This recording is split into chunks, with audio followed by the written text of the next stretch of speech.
Hello, so today I'm going to complete all the clinicals of the upper limb in just one go. ये mainly revision के लिए है, but even if you're watching for the first time, it's all right. But ये सारे आपके clinicals को strong करने के लिए. तो the first thing, the very famous thing that we see is winging of scapula. Winging of scapula. इसमें क्या होता है? Long thoracic nerve डैमेज हो जाता है. thoracic nerve ये सेरेटस एंटीरियर को सप्लाई करता है. अगर ये डैमेज हो गया तो फिर आपका, अगर पेशेंट दीवार पे आप हाथ रख के उसको बोलेंगे ऐसे रखने, दीवार पे मान लीजिए यहाँ दीवार है और वो हाथ रखेगा तो फिर ये मीडियल बॉर्डर प्रोमिनेंट हो जाएगा स्कैपुला का.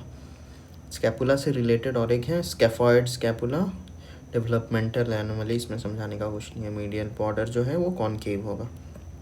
और एक होता है कॉन्जेनिटली हाई स्कैपुला. ये भी कॉन्जेनिटल, स्पेलिंग क्या है कॉन्जेनाइटल, कॉन्जेनाइटली गलत है तब भी. हाई स्कैपुला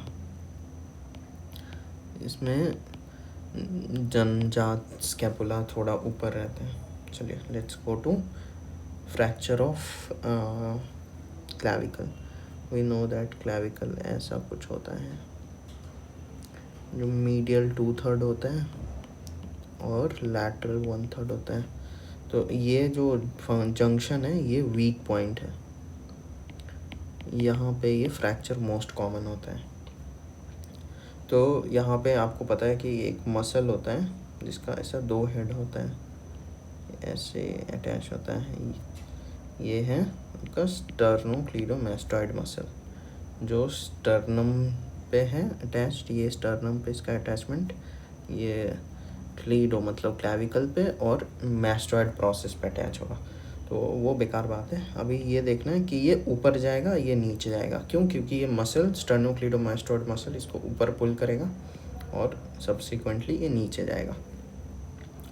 जो वेट ट्रांसफ़र होता है वो यहाँ पे ऐसे एक्रोमियन प्रोसेस है. तो यहाँ पे एक्रोमियो क्लैविकुलर लिगामेंट, इससे वेट ट्रांसफ़र होगा.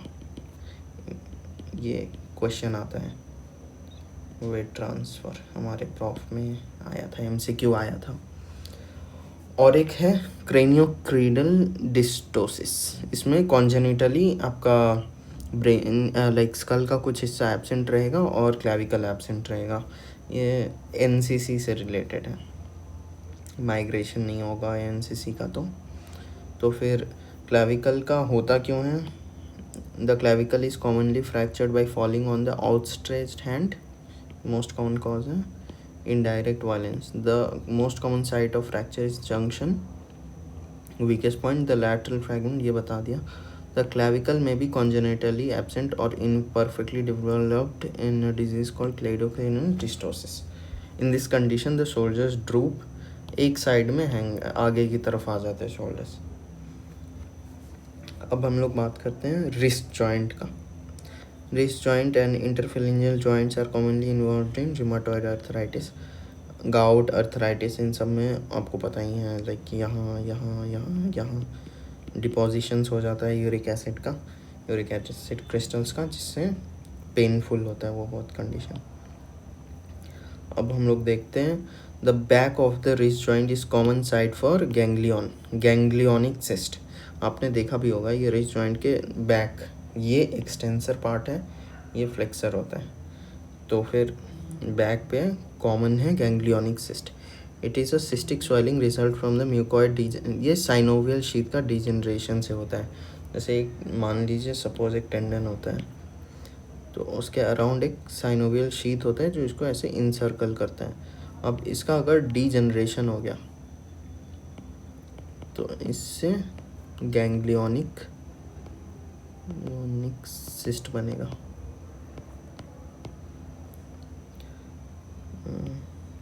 The wrist joint can be aspirated from the posterior surface between the tendons of extensor pollicis longus और extensor digitorum. तो extensor pollicis longus का टेंडन सपोज ये एक्सटेंसर पॉलिसिस लॉन्गस का tendon यहाँ है और एक्सटेंसर डिजिटोरम का टेंडन लगभग ये सब जा रहा है, तो यहाँ कहीं से एस्पायरेशन कर सकते हैं रिस्ट जॉइंट का। ये लाइक स्कीमेटिक है, लाइक इतना एग्जैक्ट मैं नहीं बता सकता, बट ऐसा ही होता है क्योंकि ये सबसे बाउंड्री बनाता है एनाटॉमिकल स्नफ बॉक्स का। ये एरिया आपका एनाटॉमिकल स्नफ बॉक्स है, उसमें एक्सटेंसर पॉलिसिस लॉन्गस एक बाउंड्री बनाता है इस साइड में, ये वाले side. The joint is immobilise in optimum position of extension. आपको इमोबलाइजेशन एंगल ऐसा सच याद नहीं रखना है। इमोबलाइजेशन एंगल क्या होता है? मोबिलाइजेशन एंगल, इसमें लाइक जब प्लास्टर कर रहे होते हैं तो फिर किसी एक स्पेसिफिक एंगल पे ही किसी एक जॉइंट को फिक्स करते हैं, नहीं तो उससे बाद में या तो शॉर्टनिंग या एक्सटेंशन हो सकता है। तो सिंपल वर्ड्स में कि किस एंगल जॉइंट का जिस पे उसको प्लास्टर करेंगे, तो ये रिस्ट जॉइंट के केस में 30 डिग्री डॉर्सिफ्लेक्शन में करेंगे। क्या 30 डिग्री डॉर्सिफ्लेक्शन में? Because of the complex nature of this joint, the multiple articulations, any injury to ligament attached to the proximal or distal of carpals may cause subluxation of carpals ventrally dorsally। या अरे बस simple बात है कि या तो अगर ये इतना सारा आर्टिकुलेशंस है यहाँ इसके साथ, यहाँ पे रेडियस अल्ना के साथ, तो फिर अगर कोई भी ट्रॉमा हुआ तो फिर सबलक्सेशन, जिसको हम लोग मुचुकना बोलते हैं, लाइक वो हो सकता है। ये देखिए, ये एस्पायरेशन किधर करेंगे, ये लोकेशन इम्पॉर्टेंट है। रूमाटॉइड अर्थराइटिस में ये जो हो गया इसको टोफी बोलते हैं, ये बायोकेम में आप लोग और पढ़ोगे। ये मूवमेंट्स इसका थंब का वाइवा में पूछते कैसे, ये फ्लेक्शन लाइक ऐसे होगा, एक्सटेंशन ऐसे होगा, और एबडक्शन एडक्शन ये 90 डिग्री, मतलब ये परपेंडिकुलर प्लेन में होता है। आप लोग हमेशा गलत करते हो, ये हमेशा ये ऐसे और फिर ये ऐसे इस डायरेक्शन में होगा। फ्लेक्शन एक्सटेंशन मीडियल लैटरल ऐसा होता है, और एबडक्शन एबडक्शन ऊपर नीचे करना एक तरह से। और ऑपोजिशन तो बहुत आसान है, जो ऑपोजिशन होता है वो मीडियन नर्व इंटैक्ट है या नहीं उसको चेक करने के लिए होता है, और जो एडक्शन होता है वो अल्नर नर्व के लिए होता है।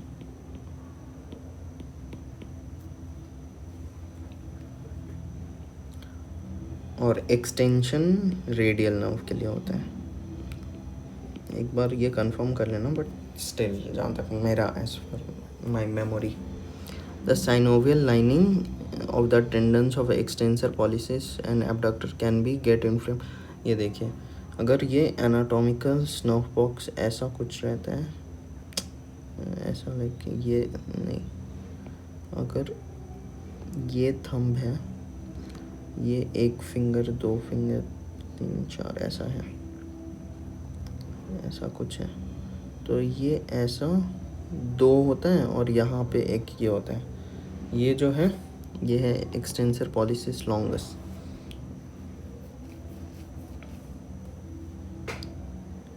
ये वाला लाइक ये थोड़ा डिस्टल होगा, और ये जो बाजू में है ये एक्सटेंसर पॉलिसिस ब्रेविस, और ये एबडक्टर पॉलिसिस लॉन्गस। जो इस साइड में है वो ये दोनों है, और लॉन्गस ये वाला है, ये वाला। तो अगर इन दोनों के बीच में रिपीटेटिव स्ट्रेन हो तो इससे कंडीशन होता है जिसको बोलते हैं डी क्वेरवेंस टीनोसाइनोवाइटिस। ये आपको टर्म याद रखना है, अगर आ गया तो यू कैन राइट कि जो एनाटॉमिकल स्नफ बॉक्स है उसका बाउंड्रीज आपको पता होना चाहिए। ये एक बार क्लियरली मैं आपको बताता हूँ, ऐसा रफ डायग्राम से।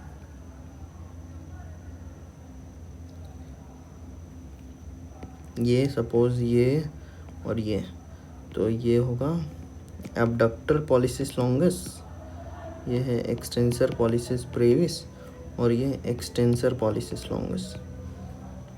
तो ये अगर मूवमेंट ज़्यादा हो तो ये वाला एरिया इन्फ्लेम्ड हो जाएगा यहाँ पे, painful condition de Quervain's tenosynovitis. Movement of the thumb can aggravate this pain. ठीक है, ये ख़त्म हुआ। The first carpometacarpal joint can undergo degenerative changes with age, painful thumb. हाँ, ये तो फर्स्ट कार्पोमेटाकार्पल जॉइंट में डिजेनरेटिव चेंजेस बहुत कॉमन होते हैं। ये नोट्स टेकिंग का पेज है। इस पेज में बस आपको रिफ्लेक्सेस के लिए कौन सा रिफ्लेक्स के लिए कौन सा डर्माटोम होता है। डर्माटोम मतलब ये जो स्किन है इस एरिया का, ये कौन सा सेगमेंट ऑफ स्पाइनल कॉर्ड से सप्लाई हो रहा है। तो जो बाइसेप का रिफ्लेक्स है, बाइसेपिटल रिफ्लेक्स, वो C5 C6 होता है। और T1 आपको याद ही होगा because ulnar border of hand पे जो पेन होता है वो रेडिएट होता है हार्ट अटैक का, क्योंकि हार्ट का नर्व सप्लाई T1 से ओवरलैप करता है। तो ये डर्माटोम्स आपको याद रखना है। थंब का क्या होता है, थंब का C6 होता है। आपका लिटिल फिंगर का क्या होता है, C8 होता है। और सारे डिजिट्स का C7 होता है। ऊपर में सिंपल है C3 C4, उसके बाद आपको ब्रेकियोरेडियलिस की तरफ C5 बना देना है। और अंदर में T1 T2 like ulnar border के बाजू में सिंपल।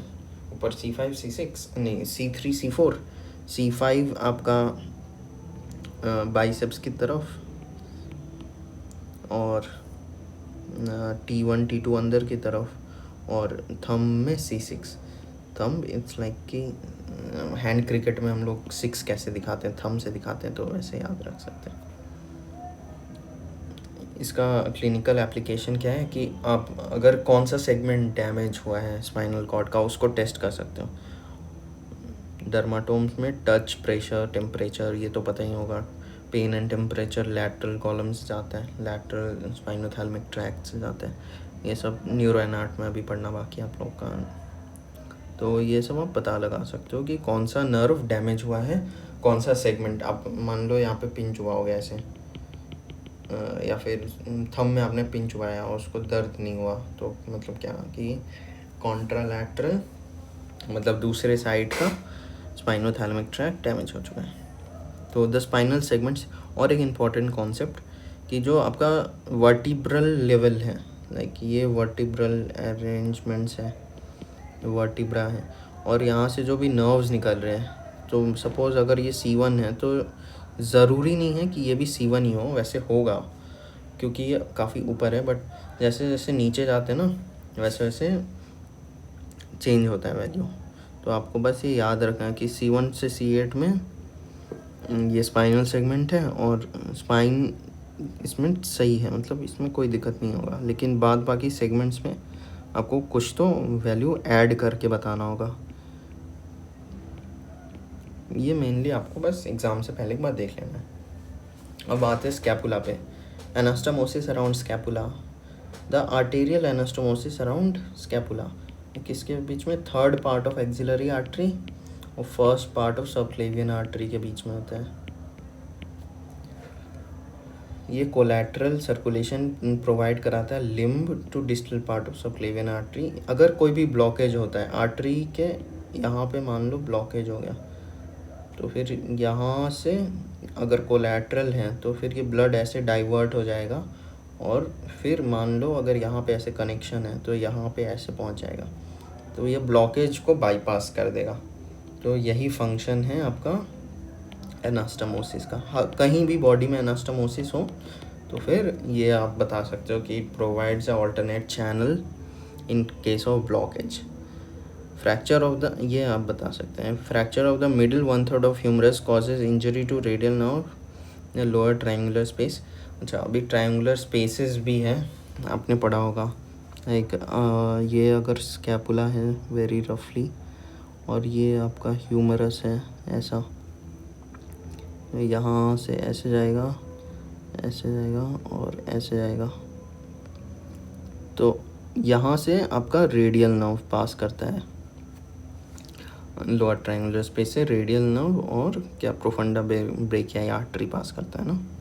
तो अगर मिडिल 1/3 ऑफ ह्यूमरस में फ्रैक्चर हो तो फिर रिस्ट ड्रॉप हो जाएगा। रेडियल नर्व डैमेज होना मतलब रेडियल नर्व क्या करता है, मेनली आपको रेडियल नर्व कुछ भी याद नहीं रहे तो याद रख सकते हैं कि ये इंट्रिंसिक मसल्स ऑफ हैंड को सप्लाई करता है, जैसे लुम्ब्राइकल्स, इंट्रोशियाई, ये सब हो गया।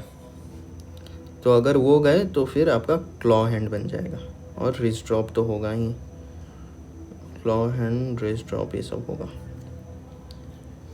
अब पेशेंट ये एनाटॉमिकल प्रॉब्लम सॉल्व कर लीजिएगा, आंसर दिया ही हुआ है।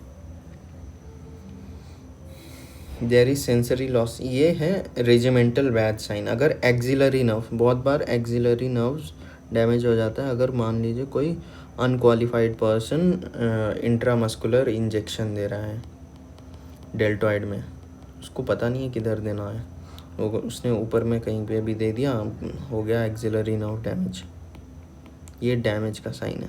तो there is sensory loss over the lower half of the deltoid like a badge like sign. जो पुराने ज़माने में रेजिमेंट्स होते थे वो अपना बैज यहाँ कहीं पहनते थे, तो फिर वहाँ पे सेंसरी लॉस होगा, और जो कॉन्टूर है डेल्टॉइड मसल का वो भी लॉस होगा। तो एक्सिलरी नर्व का डैमेज से ये सब हो सकता है। The tendon of the supraspinatus may undergo degeneration, this can give calcification even spontaneous rupture of the tendon.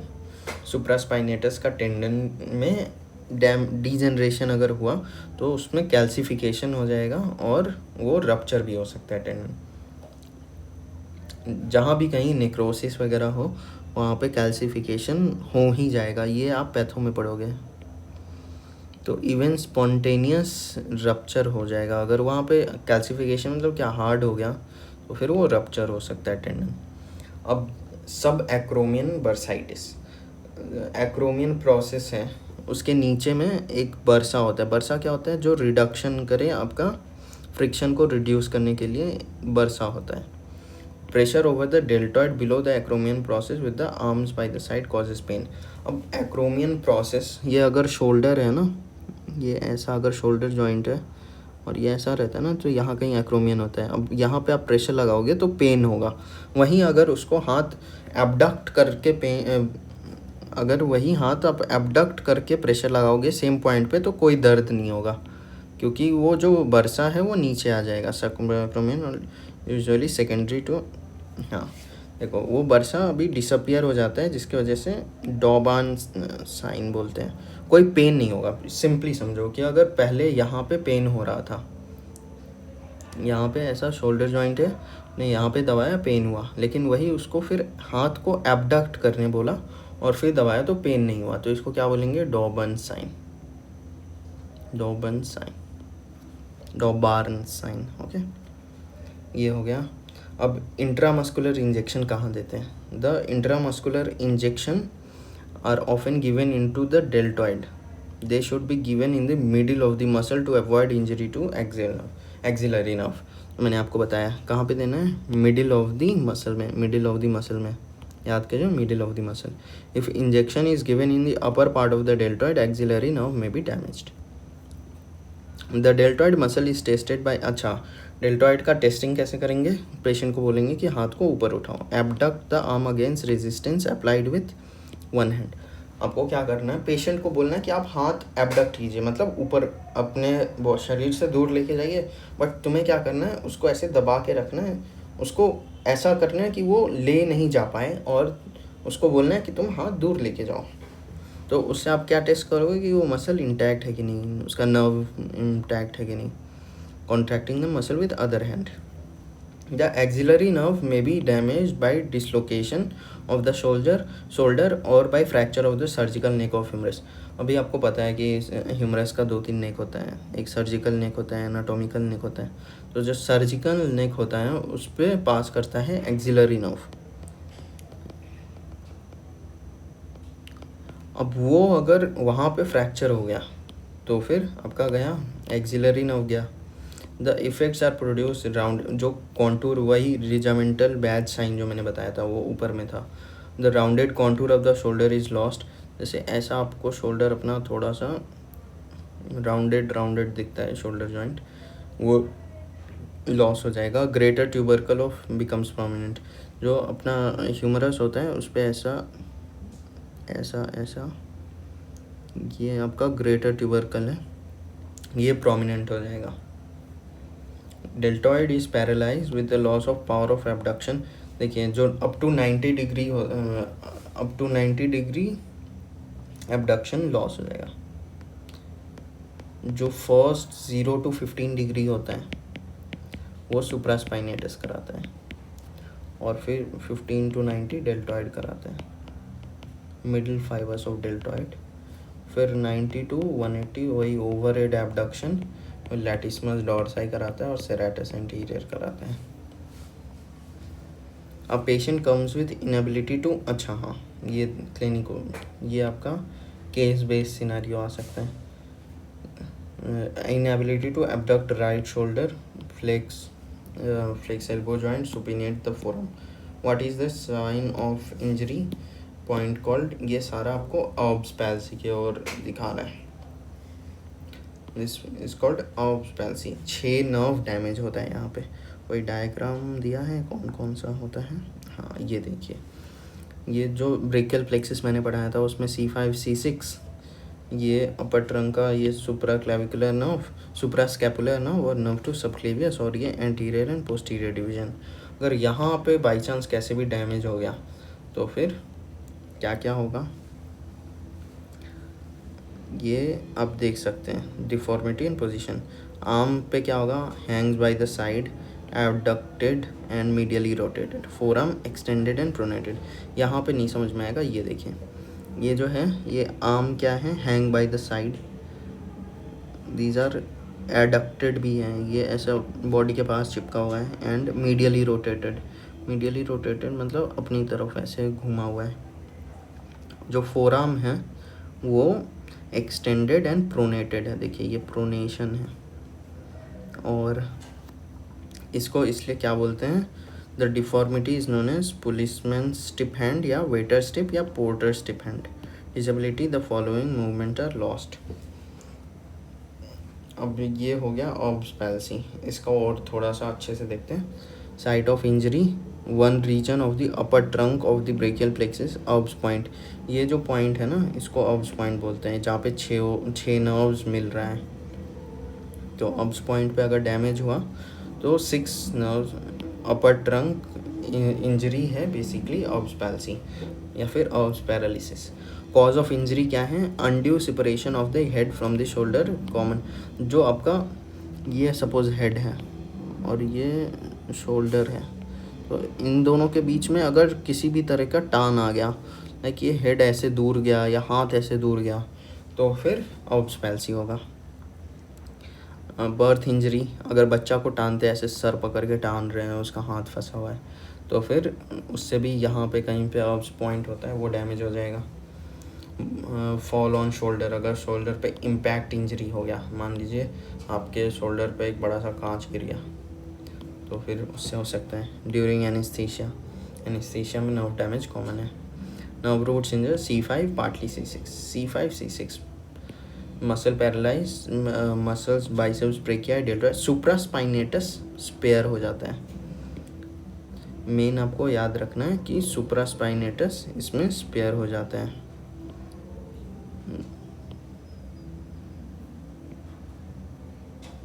नहीं सॉरी, सुप्रास्पाइनेटस नहीं, कोराको ब्रेकियालिस स्पेयर होता है, करेक्शन, कोराको ब्रेकियालिस स्पेयर होता है।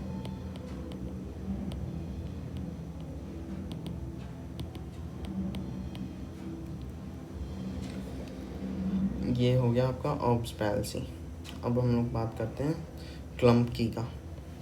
ऑब्स पैल्सी में कुछ और है नहीं। अब ये आपका केस आ सकता है, ये एग्जैक्टली सेम क्वेश्चन हमारे प्री प्रॉफ में आया था, एम्स भोपाल का। अब क्लम्पकी पढ़ते हैं। क्लम्पकी में क्या दिया है, लोअर ट्रंक इंजरी। ये सबसे पहला क्वेश्चन, लोअर ट्रंक मतलब क्या, T1 मेनली T1 डैमेज हो गया तो और एक चीज़ होता है जिसको बोलते हैं हॉर्नर्स सिंड्रोम, ये भी बताऊंगा, बट पहले ये देखिए। पार्टली C8 भी डैमेज होगा, बट मेनली आपका T1 डैमेज होगा। तो मसल्स कौन कौन से जाएंगे, intrinsic muscles of the hand गए, मतलब जितने भी लुम्ब्राइकल्स इंट्रोशियाई हैं वो गए। Ulnar flexors, like ulnar side of flexors सारे गए। Deformity and position of the hand, ऐसा क्लॉ हैंड बन जाएगा, देख रहे हैं ये ऐसा ऐसा, ये फ्लेक्शन, ये क्या है, ये कौन सा जॉइंट है, डिस्टल, ये है डिप। तो ये जो डिप पे आपको दिखेगा एक्सटेंशन, नहीं डिप पे आपको दिखेगा फ्लेक्शन, और ये पिप है, यहाँ पे दिखेगा आपको एक्सटेंशन। ये देखिए जो लुम्ब्राइकल्स होता है उसका जस्ट ऑपोजिट फंक्शन होता है। लुम्ब्राइकल्स डिप पे कराएगा आपका एक्सटेंशन और पिप पे कराएगा फ्लेक्शन। अगर वो गया तो फिर ये डिप और पिप क्या है इतना आप समझ गए होंगे, ये डिस्टल इंटरफेरेंजियल जॉइंट और ये प्रॉक्सिमल इंटरफेरेंजियल जॉइंट। ये अगर ऐसा बेंड हुआ है मतलब क्या हो गया, ये फ्लेक्शन हुआ है। तो ये आप खुद से भी सोच के बता सकते हो, मतलब ऐसा याद करने का कुछ नहीं है, ठीक है। फंक्शंस ऑफ लुम्ब्राइकल, अगर आपको कुछ भी नहीं पढ़ना हैंड में तो at least you should know lumbricals and interossei, their nerve supply, कौन सा यूनिपिन्नेट है कौन सा बाइपिन्नेट है, ठीक है, और नर्व सप्लाई। हाँ, deformity and position of the hand, ये क्लम्की में अभी claw hand due to unopposed action of the long flexors and extensors. जो अभी फ्लेक्सर्स ऑफ द हैंड है उनको अपोज करता था लुम्ब्राइकल्स एंड ऑल। भी लुम्ब्राइकल्स नहीं है तो हाथ क्या हो जाएगा, फ्लेक्स हो जाएगा। And extensors of the finger, in claw hand there is hyper extension at metacarpophalangeal joint and flexion at interphalangeal joint. Disability, complete claw hand, partial claw hand नहीं है यहाँ पे। Complete cutaneous anaesthesia and analgesia. Anaesthesia मतलब no pain, anaesthesia मतलब no sensation, और analgesia मतलब no pain in a narrow zone along the ulnar border.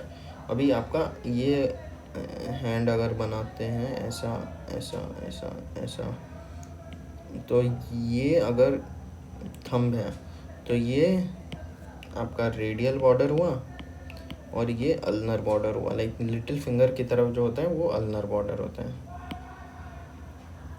तो ulnar border पे गया, क्या गया, एनेस्थीसिया हो गया और एनाल्जेसिया हो गया। हॉर्नर सिंड्रोम, इसमें क्या होता है, टोसिस मियोसिस एंड एनहाइड्रोसिस। ये ऐसे याद रखें, टोसिस मियोसिस एनहाइड्रोसिस। टोसिस मतलब जो आँख है ये ऐसा, अगर आईलिड्स है वो ड्रूप कर जाता है नीचे की तरफ, ये आईलिड्स है ना तो ये नीचे गिर जाएगा। आँख का जो पंपनिंग है वो ऊपर वाला नीचे की तरफ पार्शियली गिरेगा, कंप्लीट नहीं गिरेगा। मियोसिस मतलब, और एनहाइड्रोसिस मतलब आपको स्वेटिंग नहीं आएगा, जो भी सिंपैथेटिक फंक्शंस है वो चला जाएगा। If T1 is injured proximal to white ramus communicans to first thoracic, इतना याद नहीं रखना, मेन है ptosis miosis anhidrosis and enophthalmos, आँख अंदर की तरफ चला जाएगा। Loss of ciliospinal reflex may be associated, this is because injury to sympathetic fibres head and neck that leave the spinal cord. So T1, और T1 डैमेज हो रहा है, टोसिस मियोसिस एनहाइड्रोसिस, बस इतना आपको अगर याद है तो good enough. Vasomotor changes, the skin, अभी वैजोमोटर मतलब ब्लड वेसल और मोटर चेंजेस क्या क्या होगा। The skin area with sensory loss is warmer due to arterial dilation.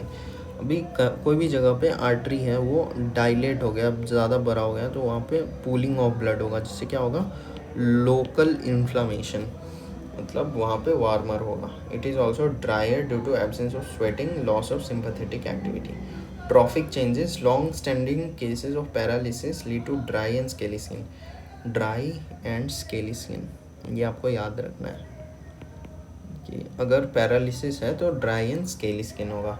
Nails जो है इजीली क्रैक हो जाएगा, और पल्प ऑफ फिंगर्स, जो आपका ये अगर पल्प है, सपोज ये वाला है, ये वाला हिस्सा जो होता है ना थंब का, लाइक कोई भी फिंगर का ये वाला हिस्सा, इसको पल्प बोलते हैं। उसमें एट्रोफी आ जाएगा, पल्प में एट्रोफी आ जाएगा। एट्रोफी मतलब छोटा हो जाना। Nerve injury to nerve serratus anterior, यही बेल्स पैल्सी बोलते हैं इसको। ये मैंने बताया कि sudden pressure on shoulder from above, heavy load अगर आप उठा रहे हो तो डिफॉर्मिटी क्या होगा, winging of scapula, excessive prominence of the medial border of the scapula normally. ये बहुत इंपॉर्टेंट है, लाइक बेल्स पैल्सी टीचर लोग का फेवरेट क्वेश्चन होता है एटलीस्ट एम्स में। तो मीडियल बॉर्डर वो प्रोमिनेंट हो जाएगा as discussed earlier. Disability loss of pushing and punching, जो आपका सेरेटस एंटीरियर है उसको पंचिंग मसल बोलते हैं, पंचिंग मसल। अभी अगर वो गया तो आप पंच नहीं कर सकते, पुश नहीं कर सकते। During attempt at pushing medial border जो है वो प्रोमिनेंट हो जाएगा। और ये होता है टोसिस, जो मैं आपको बता रहा था। ये आईलिड थोड़ा नीचे आ गया ना इसके कंपैरिजन में। Overhead abduction off shoulder is partly affected. क्यों? क्योंकि मैंने बताया था कि 90 to 50 90 to 180 डिग्री कौन कराता है, सेरेटस एंटीरियर एंड लेटिसमस, नहीं लेटिसमस डोर्साई नहीं, ट्रेपीजियस कराते हैं, सॉरी ट्रेपीजियस। जो ट्रेपीजियस होता है वो ओवरहेड एबडक्शन कराता है। तो अगर ट्रेपीजियस इंटैक्ट है तो फिर आप करोगे, बट वो वीक रहेगा वो मूवमेंट। ऑब्स पैल्सी हो गया। अभी जो अगर दो, इसको बोलते हैं बडी फ्रैक्चर, बडी स्प्लिंट। ये इम्पॉर्टेंट है, इम्पॉर्टेंट है सच नहीं है, बट अगर एक हाथ का फ्रैक्चर हुआ तो दूसरे को उसके साथ डालते हैं ताकि हीलिंग अच्छा हो।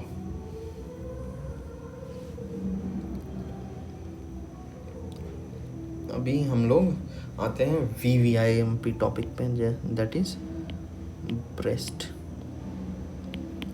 इसमें क्या होता है, ये ऐसा जो है ना, इसको क्वाड्रेंट्स में डिवाइड करते हैं। The upper and the outer quadrant of the breast, ये अपर एंड आउटर क्वाड्रेंट, इसको अपर लैटरल भी बोलेंगे। हाँ, अपर लैटरल क्वाड्रेंट ये मोस्ट कॉमन है ब्रेस्ट कैंसर के लिए, या फिर अपर एंड आउटर भी बोल सकते हैं, upper and outer. is frequent site of carcinoma. The first lymph node or drain is called sentinel lymph node. अगर जो पहला lymph node होता है, सपोज यहाँ से लाइक ऐसे आर्म है, ये ऐसा है, यहाँ पे कहीं पे, यहाँ पे ऐसा ऐसा ऐसा, यहाँ पे lymph nodes होते हैं काफ़ी सारे। तो जो पहला, इसको एक्सिलरी टेल ऑफ स्पेंस बोलते हैं, ये फोरामेन ऑफ लैंगर्स फोरामेन बोलते हैं। तो जो पहला लिम्फ नोड है जो ड्रेन करेगा किसी भी कैंसर, यहाँ पे ये कैंसर के लिए बहुत ही सूटेबल क्वाड्रेंट है। तो यहाँ से जो ड्रेन करेगा उसको क्या बोलेंगे, जो पहला लिम्फ नोड होगा उसको बोलेंगे sentinel lymph node. Abscess from breast may require drainage. The following are worthy note.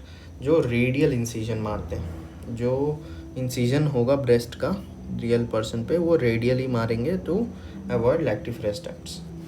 ये आपको बस याद रखना है अगर किसी MCQ में आ गया तो। कैंसर सेल्स में इन्फिल्ट्रेट द सस्पेंसरी लिगामेंट। उससे क्या होगा, जो आपका ये है, सपोज ये अगर ब्रेस्ट है ऐसा, यहाँ पे ये सस्पेंसरी लिगामेंट ऐसे ऐसे ऐसे ऐसे हर जगह हर डायरेक्शन में होता है। अभी इसमें अगर मान लीजिए टिश्यू इकट्ठा हो गया ऐसे, तो फिर ये क्या हो जाएगा, रिट्रैक्शन हो जाएगा, ये स्किन पुल हो जाएगा अंदर की तरफ। द ब्रेस्ट जो है वो फिक्स हो जाएगा, the breast becomes fix. Contraction of the ligament cause retraction of the skin. Infiltration of the lactiferous duct subsequent fibrosis. अगर लैक्टिफेरस डक्ट में हो गया तो फिर वो निपल्स का रिट्रैक्शन हो जाएगा, निपल टना हुआ लगेगा। Let's see if we can find any image. ये है प्लूडी ऑरेंज अपीयरेंस, ये सुपरफिशियल लिम्फेटिक्स ऑब्स्ट्रक्शन की वजह से होता है, लिम्फेटिक्स ऑब्स्ट्रक्शन की वजह से होता है, ठीक है। ये बस आपको पता होना चाहिए। Obstruction of the superficial lymph vessels by cancer cells may produce oedema of the skin giving rise to appearance like the skin of an orange, bloody orange appearance. मतलब ऐसा लगेगा जैसे आप किसी ऑरेंज पील को देख रहे हो, जैसे उसमें गड्ढा गड्ढा रहता है ना, एक ऑरेंज है तो उसमें ऐसा ऐसा ऐसा ऐसा रहता है, बिल्कुल आपको वैसा ही देखने को मिलेगा। Because of the communication of the superficial lymphatics of the breast with the mid line. अभी जो मैंने यहाँ पे डायग्राम बनाया था, तो ये जो यहाँ पे रहता है ना, ये ऐसे कम्युनिकेट करते हैं ऐसे, तो फिर ये अगर एक साइड में हुआ तो वो दूसरे साइड का ब्रेस्ट में भी चला जाएगा। बस इतना सा बात है। Because of the communication of the lymph vessels with those in the abdomen, cancer of the breast में स्प्रेड टू लिवर एंड में स्प्रेड टू पेल्विस, ओवरी। देखिए क्या होता है कि यहाँ से लिम्फ नोड से गया लिवर में, सब पेरिटोनियल लिम्फ नोड में, अब वो वहाँ से गया ओवरी में कैंसर। जो लिम्फ नोड होता है वो लिम्फ जो होता है वो अच्छा कैरियर होता है कैंसर का। Apart from the lymphatics, cancer may spread through the segmental veins. जो लिम्फेटिक एक रूट हो गया, लिम्फेटिक जो डिस्कस हो गया, अभी हम लोग डिस्कस कर रहे हैं वीनस रूट, जो वर्टिब्रल वीनस प्लेक्सिस। जो आपका वर्टिब्रा होता है उसके अराउंड वर्टिब्रल वीनस प्लेक्सिस होता है, ये सारा जो है। अब ये कनेक्टेड होता है आपका आईवीसी से, फिर ये मेनली आपका superior sagittal sinus, cavernous sinus में मेनली ये जा सकता है। Through this communications cancer spread to brain में जा सकता है। बस आपको अभी at this level you just need to remember कि कैवर्नस साइनस तक पहुंच सकता है, जो ब्रेन में एक साइनस होता है, अगर वहाँ तक पहुँच गया थ्रू वर्टिब्रल वीनस प्लेक्सिस।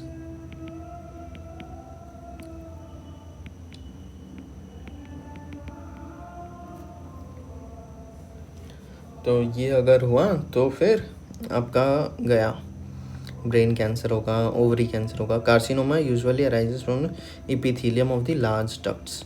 जो आपका लैक्टिफेरस डक्ट है उसका जो इपिथीलियम है, जो भी इपिथीलियम है उसका कार्सिनोमा से मेनली ब्रेस्ट कैंसर होता है।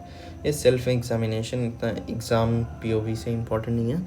अब हम लोग कोई भी चीज़ हो तो वो मैमोग्राम कराते हैं ब्रेस्ट में, वी प्रीफर मैमोग्राम, क्योंकि अगर वो कोई लंप है तो एक्सरे में अच्छे से दिखता नहीं है। Fine needle aspiration cytology, FNAC, FNAC, fine needle aspiration cytology is safe and quick method of diagnosis of lesion of breast. तो यहाँ पे ब्रेस्ट खत्म होता है। Retracted nipple is a sign of tumour of the breast. अगर किसी को भी लाइक स्किन रिट्रैक्टेड, सब कुछ रिट्रैक्ट कर दो, स्किन रिट्रैक्ट कर दो, निपल्स रिट्रैक्ट कर दो, और जो क्या होता है ये ब्रेस्ट नॉर्मली मूव करता है क्योंकि वो रेट्रो मेमोरी स्पेस होता है। लेकिन जो अगर कैंसर हो गया तो रेट्रो मेमोरी स्पेस भर जाएगा, तो फिर ये क्या होगा, इमोबाइल हो जाएगा। Size of the mammary gland may be increase by putting an implant in the gland, this can be reduced. अभी ये जो इम्प्लांट डालते हैं ये भी रेट्रो मेमोरी स्पेस में डालते हैं। Cancer of the mammary gland is the most common cancer in female in all age groups. ये आपको पता होना चाहिए कि ये मोस्ट कॉमन है, most common breast cancer is the most common. Okay, it is more frequently seen in post menopausal human. जो oestrogen जो रहता है वो अगर विड्रॉ हो गया तो फिर हो सकता है कि कैंसर हो जाए। Self examination of the mammary gland is only way of early diagnosis and appropriate treatment. इसमें मेनली करना क्या होता है, अपना जेंटली पाम से टच करके देखना होता है अलग अलग पोजीशंस में कि कोई लंप तो नहीं है। In short, mastectomy is a medical term for surgical removal of one और बोथ ब्रेस्ट। अगर मास्टेक्टोमी मतलब breast removal, okay, partially or completely. A mastectomy is usually carried out to treat breast cancer. Lumpectomy, removal of tumor. अगर सिर्फ lump को हटा रहे हो तो लंपेक्टोमी, लंप मतलब लंप, टोमी मतलब काट देना। Radical mastectomy is surgical procedure involving the removal of breast underlying pectoral muscles. And lymph node, like पूरा ही अगर हटा दे रहे हो, उसके नीचे जो मसल्स हैं, आपको पता है ना ब्रेस्ट सुपरफिशियल फेशिया में प्रेजेंट होता है, तो उसके नीचे में जो मसल्स हैं और एसोसिएटेड जितना भी लिम्फ नोड्स हैं उसको भी अगर हटा दे तो उसको रेडिकल मेस्टेक्टोमी बोलेंगे। रेडिकल क्यों? क्योंकि एक्सट्रीम। अब क्या, ट्यूबरकुलोस और syphilis disease of the metatarsals of phalanges in child is located in the middle of, अभी हम लोग मेटाकार्पल्स का डिजीज पे आ गए।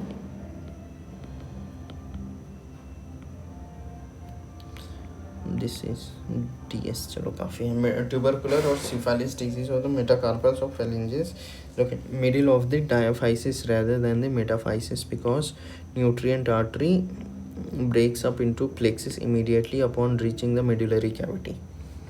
अब जो आपको पहले पता होना चाहिए कि मेटाफाइसिस डायाफाइसिस क्या होता है। ये डायाफाइसिस है, ये मेटाफाइसिस है, ये एपीफाइसिस है।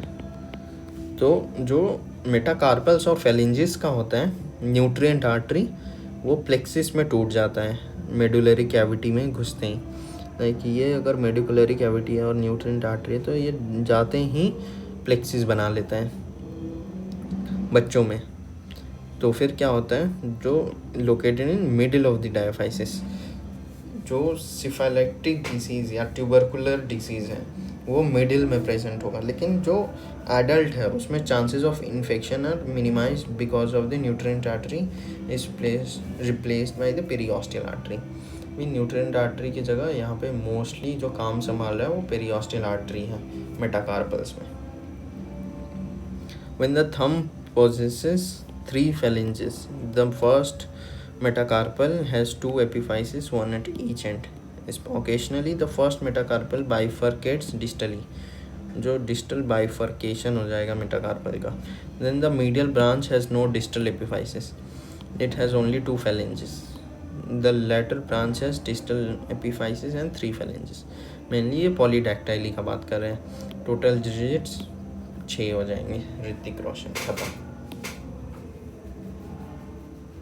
बेनेट्स फ्रैक्चर ये हो गया आपका सिंपल, याद रखिए।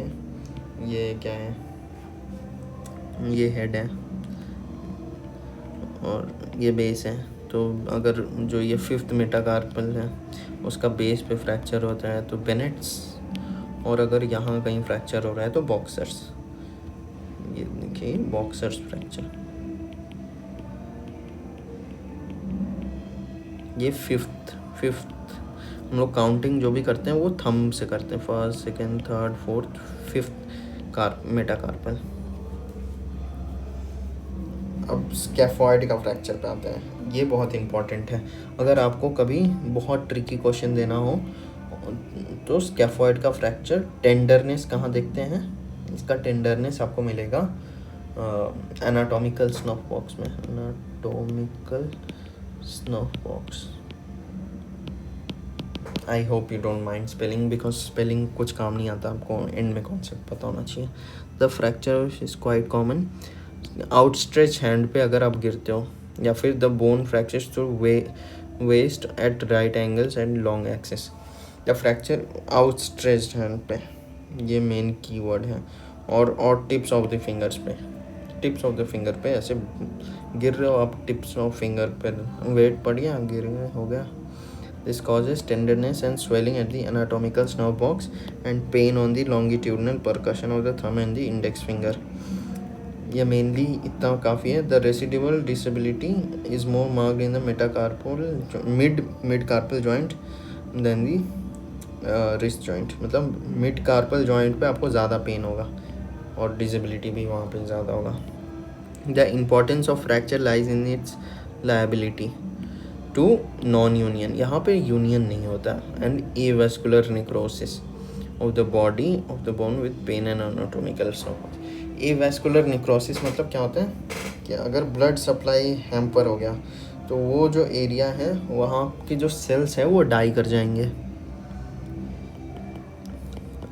अगर ज़्यादा देर तक हुआ तो इरिवर्सिबल डैमेज होगा। और इसमें कैसा टाइप का नेक्रोसिस होता है, ये होता है लिक्विफैक्शन नहीं होगा, लिबर्टी ये आपके काम का भी नहीं है, सेकेंड ईयर का। कोआगुलेटिव नेक्रोसिस होगा। तो normally the scaphoid has 2 nutrient artery, ये बस पता होना चाहिए। INI का क्वेश्चन है, INI PYQ है, PYQ ओके। इसका 2 न्यूट्रिएंट आर्टरी है, one on the Palmer surface of the tubercle and other on the dorsal surface of the body. Occasionally, कभी कभी, both vessels inter through the tubercle through the distal half bone, proximal half, distal half. ये अगर proximal है, ये distal है, तो दोनों अगर डिस्टल से आ रहे हैं, इन सच केसेस फ्रैक्चर में deprive the proximal half of the bone of its blood supply reaching avascular. अगर दोनों पीछे से आ रहे हैं डिस्टल से, तो फिर जो प्रॉक्सिमल पार्ट है उसमें एवास्कुलर नेक्रोसिस हो जाएगा। ये कितना 13% लोगों में ही होता है जनरली, ये ऐसा नहीं होता। It may be treated on line of osteoarthritis. Dislocation of the lunate may be produced by a fall on acutely dorsiflexed hand. अभी डॉर्सीफ्लेक्स्ड, अगर उल्टा हाथ पे आप गिर गए with elbow flex joint flexed, तो फिर क्या होगा, डिस्प्लेसेस आपका जो लूनेट है, चांद जैसा दिखने वाला मेटाकार्पल, वो आगे की तरफ एंटीरियर डिसलोकेशन हो जाएगा। Also leading to carpal tunnel syndrome like features. Carpal tunnel syndrome मैं बताऊंगा अभी। इसमें क्या होता है, आपका कार्पल टनल होता है, उसमें मीडियन नर्व कंप्रेस हो जाता है, जो आपका थिनार मसल्स होते हैं वो उनका एट्रोफी हो जाता है, वो काम करना बंद कर देते हैं। चलिए अभी ये ह्यूमरस का क्लिनिकल पे आते हैं। The humerus has poor blood supply of the junction at its junction upper 1/3 and lower 2/3। अगर ये है अपर 1/3 लोअर 2/3 का जंक्शन पे poor blood supply and lower 2/3 fracture delayed non union. अभी यहाँ पे अगर फ्रैक्चर हो गया तो फिर यूनियन ही नहीं होगा या फिर डिले होगा। The head of humerus commonly dislocates inferiorly. अभी ये आपका बहुत इंपॉर्टेंट क्वेश्चन है कि ह्यूमरस ऑलवेज इन्फीरियरली ज़्यादा होता है, क्यों? क्योंकि उसमें कोई सपोर्ट नहीं है। जो सिट्स होते हैं वो आगे एंटीरियरली सुपीरियरली आपका थोड़ा बहुत उसको सपोर्ट देते हैं, लेकिन सिट्स मतलब क्या, rotator cuff muscles, rotator cuff. लेकिन इन्फीरियरली ऐसा कुछ नहीं होता, इन्फीरियरली एब्सेंट होता है, तो फिर इन्फीरियर डिसलोकेशन बहुत कॉमन होता है। अभी ये रेडियस का डिसलोकेशन फ्रैक्चर। अभी कूलीज फ्रैक्चर को आपको याद रखने के लिए बैकअप याद रखना होगा। जो डिस्टल फ्रैगमेंट है, दूर वाला फ्रैगमेंट, वो बैकवर्ड्स एंड अपवर्ड्स चला जाता है। And the radial styloid process comes like proximal to the ulnar style. ये आपको अगर कूलीज याद रखना है तो distal segment backwards and upwards जाता है।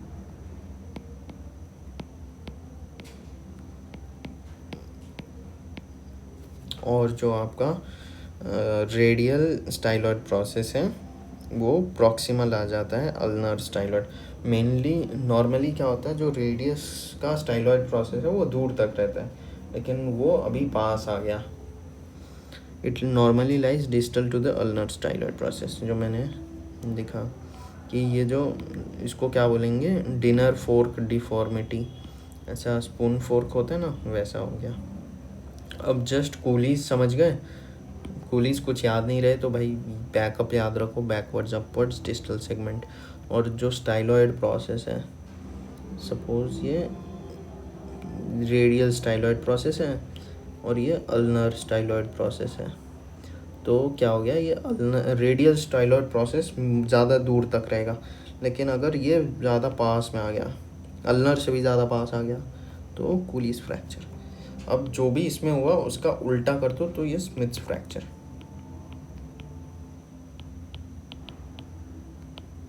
स्मिथ फ्रैक्चर, कूली स्मिथ खत्म। और एक है a sudden powerful jerk on the hand may dislodge the head of radius and annular ligament। जो आपका head of radius है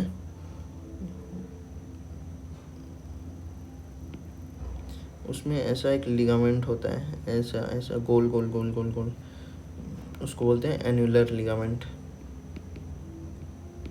अभी अगर किसी बच्चे को ऐसे टानते हैं, नॉर्मली भी टानते ना, तो वो अपना एन्युलर लिगामेंट से डिसलॉज हो जाता है, उसको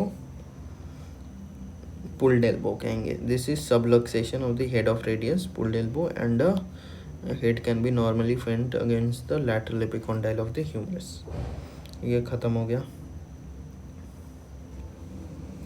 The ulna is the stabilizing bone of the forearm with its trochlear notch and gripping with the, अभी ulna is the stabilizing bone of the forearm with its trochlear notch। ulna में ऐसा side view से अगर देखें तो ये ulna है, ये इसका ट्रॉक्लियर नॉच है, ये वाला, ये ओलिक्रोनोन प्रोसेस है, तो ये ऐसा ये स्टेबलाइज करता है। यहाँ पे ऐसा कहीं तो ऐसा रहता है। lower end of humerus, on this foundation the radius can pronate and supinate for efficient working। like radius ulna more and less stable रहता है और उसके ऊपर रेडियस प्रोनेट एंड सुपिनेट करता है, उसके ऊपर रेडियस घूमता है। The shaft of the ulna में फ्रैक्चर अलोन और along with that of radius. अभी अल्ना का फ्रैक्चर है वो अकेले भी हो सकता है और रेडियस के साथ भी हो सकता है। Cross union between the radius and the ulna prevented, अगर वो दोनों साथ में अगर चिपक गए तो फिर क्या होगा, आपका प्रोनेशन एंड सुपिनेशन नहीं हो पाएगा। Dislocation of the elbow is produced by fall on the outstretched hand. भाई एल्बो डिसलोकेशन कैसे होगा, आउटस्ट्रेच्ड हैंड पे फॉल होगा with elbow slightly flexed. The olecranon process shift posteriorly and the elbow is flexed slightly post। तो जो आपका olecranon process है ये वाला, ये पीछे की तरफ चला जाएगा। Normally in an extended elbow the tip of the olecranon process lies horizontal line with the two epicondyles of the humerus, and in flexed elbow the three bony points from the equilateral triangle, these relations are disturbed in the dislocation। अभी dislocation को identify कैसे करेंगे, ये है lateral epicondyle, ये medial epicondyle और ये एलिक्रोनोन process, ये एक इक्विलैटरल ट्रायंगल है। और अगर ये इक्विलैटरल ट्रायंगल नहीं रहा, लैटरल एपिकॉन्डाइल, मीडियल एपिकॉन्डाइल और एलिक्रोनोन प्रोसेस, ये एक इक्विलैटरल ट्रायंगल है, अगर ये नहीं रहा तो फिर हम लोग मान के चलेंगे कि ये डिसलोकेट हो चुका है। Fracture of the olecranon process is common and caused by fall on the point in the elbow, fall on the point of the elbow। fracture of the coronoid process is uncommon, usually accompanies by dislocation of elbow। भाई मेडलंग्स deformity क्या होता है, जब छोटा रह जाए radius. Is the dorsal subluxation of the lower end of ulna, जो ulna है वो पीछे की तरफ चला जाए ड्यू टू रिटार्डेड ग्रोथ। अगर आपका रेडियस है वो ज़्यादा बड़ा नहीं हो पाया तो जो अल्ना है वो पीछे पोस्टीरियरली डिसलोकेट हो जाएगा। इसको मेडलंग्स डिफॉर्मिटी बोलते हैं, इम्पॉर्टेंट है ये, आ सकता है। क्या होगा अगर रेडियस रिटार्डेड, आर से रेडियस, आर से रिटार्डेड ग्रोथ तो कम ग्रोथ, तो अगर इसका रिटार्डेड ग्रोथ है तो अल्ना होगा पोस्टीरियरली डिसलोकेट या डॉर्सल सबलक्सेशन, डॉर्सल सबलक्सेशन।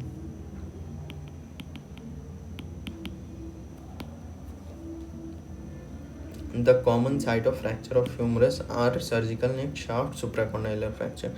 जो supracondylar fracture होता है उसमें मीडियन नर्व चला जाता है, ये मोस्ट इम्पॉर्टेंट चीज़ है, मोस्ट इम्पॉर्टेंट कि मीडियन नर्व डैमेज हो जाएगा।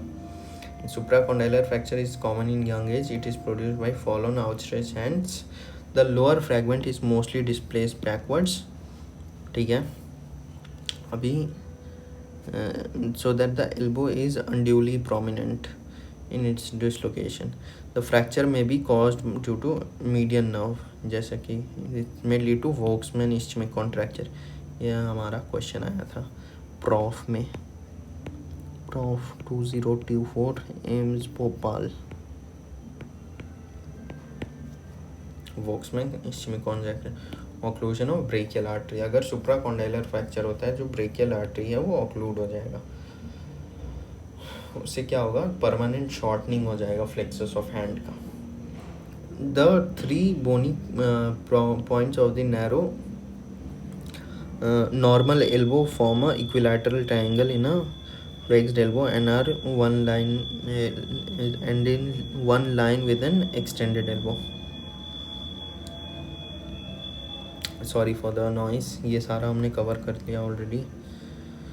ये भी कवर्ड है, ये भी कवर्ड है. प्रोनेशन एंड सुपिनेशन करना है.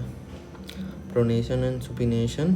During supination the radius and ulna parallel. पहले तो पैरेलल रहते हैं, फिर ये रेडियस ऐसे आगे की तरफ आ जाता है. During pronation radius crosses over the ulna and in fusion the upper pronation not possible. Fusion में प्रोनेशन नॉट पॉसिबल. फ्यूजन में प्रोनेशन नॉट पॉसिबल. ठीक है, ये इतना कुछ इम्पोर्टेंट नहीं है. अभी ये है स्टूडेंट्स एल्बो. जो ओलिक्रोनॉन बर्सा होता है, वो अगर आप ऐसे अपने इस पे एल्बो पे हाथ रख के पढ़ते हैं ना, तो ये ओलिक्रोनॉन बर्सा होता है, उसका इन्फ्लेमेशन हो जाता है, जो स्टूडेंट्स एल्बो बोलते हैं. और 2 एल्बो इम्पॉर्टेंट है, वो अल्फस एल्बो एंड टेनिस एल्बो. भी टेनिस वाले क्या करते हैं, एक्सटेंसर ज़्यादा यूज़ करते हैं, तो ये लैटरल एपिकॉन्डाइल जो कॉमन एक्सटेंसर ओरिजिन है वहाँ पे हो जाता है दिक्कत, तो उसको बोलते हैं टेनिस एल्बो. और गोल्फर्स एल्बो होता है मीडियल एपिकॉन्डाइल पे, मीडियल एपिकॉन्डाइल पे.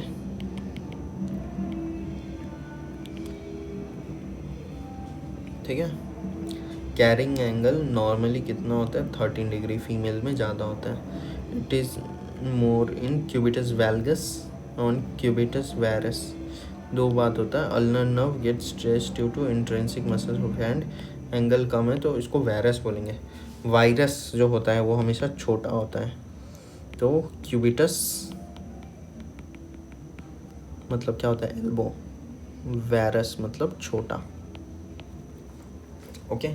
और वैल्गस मतलब बढ़ गया angle. Under optimal conditions of the elbow generally elbow flex 30 common activity. 30 से 40 डिग्री फ्लेक्स वगैरह करेंगे तो नॉर्मल काम कर सकते हैं, जैसे खाना, कॉम करना, dressing. Because of this reason people who have lost terminal flexion are able to accomplish. अच्छा देखिए, अगर 30 से 40 डिग्री ही चाहिए हमको एल्बो का मूवमेंट एल्बो जॉइंट पे, तो जिनका टर्मिनल मतलब एकदम एंड तक वो फ्लेक्स एक्सटेंड नहीं कर पा रहे, वो लोग भी अपना डेली लाइफ का काम कर सकते हैं. ये देखिए, ये टेनिस एल्बो माइनस, ये देखिए, distension of the elbow joint by an effusion occurs posteriorly because the capsule is weak. भी जो एल्बो जॉइंट है उसका कैप्सूल पीछे पोस्टीरियरली वीक है, पोस्टीरियरली वीक है. तो then covering of the fascia thin है, तो पीछे से ही सारा काम होता है. डिसलोकेशन भी पीछे होता है और एस्पायरेशन भी पीछे होता है. एस्पायरेशन मतलब नीडल डाल के वो साइनोवियल फ्लूइड निकालना. Dislocation of the is posterior, often associated with fracture of the coronoid process. The triangular relationship between the olecranon जो देखिए, ये अगर कॉन्डाइल से मीडियल लैटरल एपिकॉन्डाइल या ओलेक्रानोन प्रोसेस इक्विलैटरल ट्राइंगल बनेगा, लेकिन अगर वो लॉस हो गया है तो मतलब क्या डिसलोकेशन हो गया. The subluxation of the subluxation में झुक जाना. The head of the radius pulled elbow occurs in children. Forearm is suddenly pulled. अगर बच्चा है, ऐसा बच्चा है, उसका हाथ है, उसका मुंह है, ये सपोज ऐसा है, तो भी माँ बाप क्या करते हैं, उसको हाथ से ऐसे पकड़ के टानते हैं कि उठ जा. तो फिर उसका क्या होगा, रेडियस पुल हो जाएगा, वो अपना हेड एनुलर लिगामेंट से बाहर निकल आएगा. Tennis elbow occurs when the tennis player's abduct pronation fully extended elbow may lead to pain and tenderness और लैटरल एपिकॉन्डाइल। मैंने बताया कि ये लैटरल एपिकॉन्डाइल है, उससे कॉमन एक्सटेंसर मसल्स आते हैं। अभी ज़्यादा यूज़ हो रहा है एक्सटेंसर मसल्स का, तो लैटरल एपिकॉन्डाइल पे दिक्कत होगा। Common extensor origin this possibly due to sprain of the radial collateral. भी ये क्यों हो सकता है? थ्योरीज में lateral radial condylar ligament tearing of fibers of the extensor carpi radialis brevis, या फिर recent research have pointed out it is more degenerative। अभी ये ऐसा कोई स्पेसिफिक रीज़न नहीं है, ये ऐसे एज या फिर ज़्यादा ओवर यूज़ की वजह से डिजेनरेटिव चेंजेस होगा। माइनर एल्बो मैंने बता दिया है। Students elbow, miner elbow characterised by fusion of the bursa over the subcutaneous posterior surface of the olecranon process. बस सिंपल है, ओलिक्रोनॉन प्रोसेस है, उसके नीचे में बर्सा है। Student during lecture support their head, ये तो हमारी बात चल रही है। द बर्सा और the olecranon process get inflamed, तो ज़्यादा सोओगे तो लेक्चर्स में तो स्टूडेंट्स एल्बो हो जाएगा। Golfer's elbow is micro trauma. Golfer जो मीडियल एपिकॉन्डाइल ज़्यादा यूज़ करते हैं। मीडियल एपिकॉन्डाइल मतलब क्या? Flexors, common flexor origin undergoes and, मतलब उसमें चेंजेस आता है, एक्सेसिव यूज़। ठीक है, तो ये हो गया। अभी हम लोग क्या, shoulder tip pain, referred pain, चलो जो ये है गॉल ब्लैडर का पेन है वो right tip of right shoulder पे आएगा।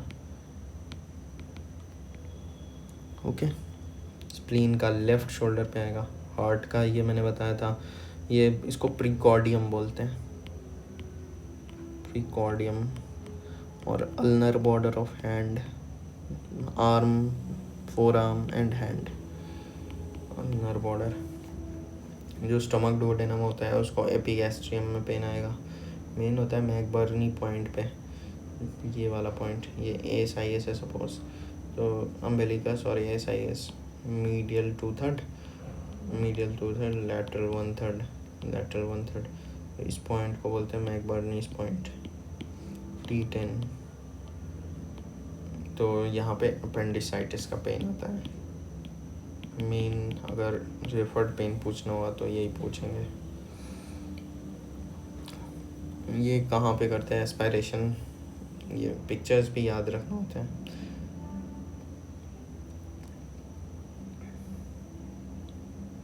अभी क्लिनिकल एनाटॉमी पे आते हैं। The clavicle may be dislocated at either of its end. At the medial end it is usually dislocated forwards मतलब क्लैविकल आगे की तरफ जाएगा। अगर मीडियल एंड पे डिसलोकेट हुआ तो आगे की तरफ आ जाएगा, मीडियल में आगे, या MF। I guess you remember backward dislocation rare, prevented by costoclavicular ligament. The main bond of union between clavicle and manubrium is the articular disc। जो आपका क्लैविकल होता है और ये आपका मेनुब्रियम स्टर्ना ऐसा कुछ होता है, तो यहाँ पे एक डिस्क रहता है, आर्टिकुलर डिस्क, मुझे एग्जैक्टली याद नहीं है बट ऐसा कुछ डिस्क प्रेजेंट रहता है।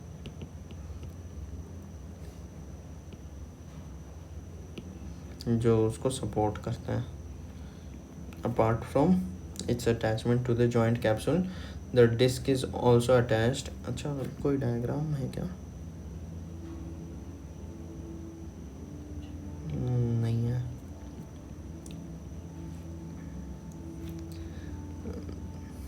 Medial end of the clavicle and is below to manubrium.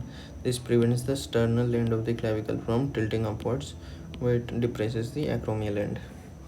The clavicle dislocates upwards and acromion process joint because the clavicle overrides acromion process.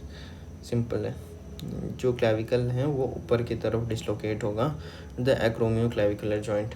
जो अगर acromioclavicular, ये शोल्डर है सपोज, नहीं ये शोल्डर है, तो ये यहाँ पे acromioclavicular joint है, ये ऊपर की तरफ डिसलोकेट होगा बिकॉज द क्लैविकल ओवरराइड्स दी। जो एक्रोमियन प्रोसेस है उसके ऊपर ऐसे क्लैविकल रहता है ना, तो ये ऐसे ऊपर जाएगा। The weight of the limb is transmitted from the scapula to the clavicle coracoclavicular ligament.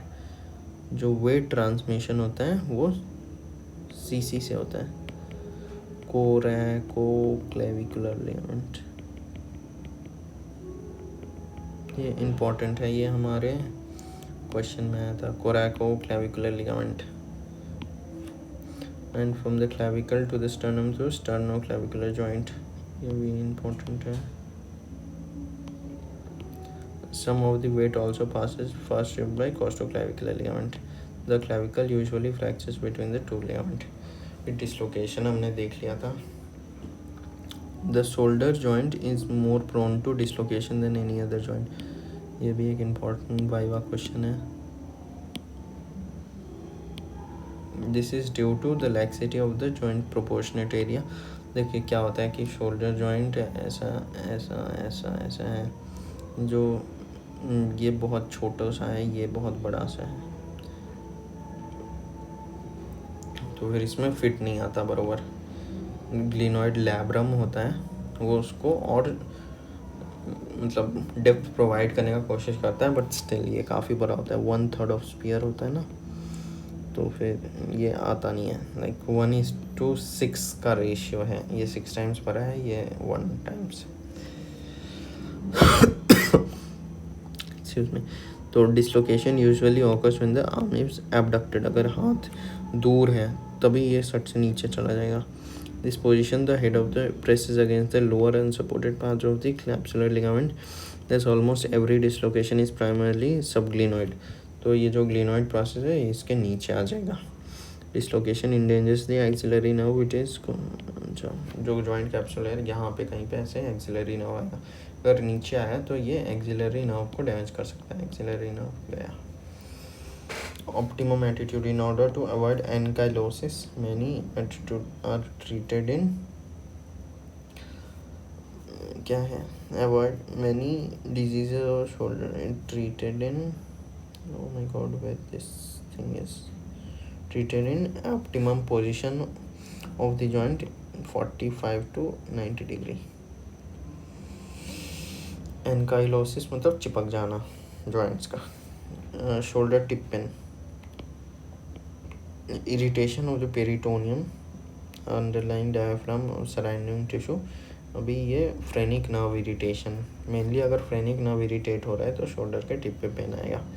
Referred pain, spinal segment phrenic nerve का C3, C4 और C5 होता है, नहीं 5 नहीं होता शायद।